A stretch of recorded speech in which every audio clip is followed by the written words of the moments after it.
अस्सलाम वालेकुम एवरीवन। उम्मीद करती हूँ कि आप सब बिल्कुल ठीक ठाक होंगे। आज की मेरी वीडियो अल्लाह और हज़रत मूसा अलैहिस्सलाम के बारे में है।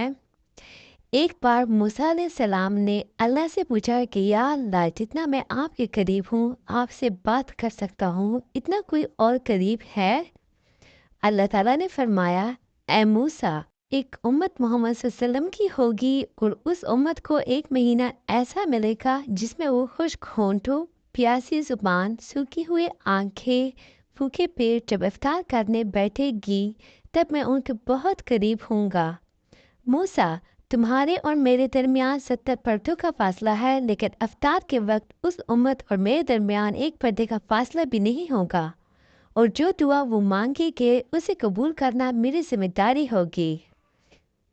अगर मेरे बंदों को मालूम होता कि रमज़ान क्या है तो सब तमन्ना करते कि काश पूरा साल रमज़ान ही हो। ये थी मेरी आज की वीडियो। उम्मीद करती हूँ कि आप लोग को अच्छी लगी होगी। चैनल को लाइक, शेयर और सब्सक्राइब ज़रूर करें। Stay tuned for more. Thanks for watching.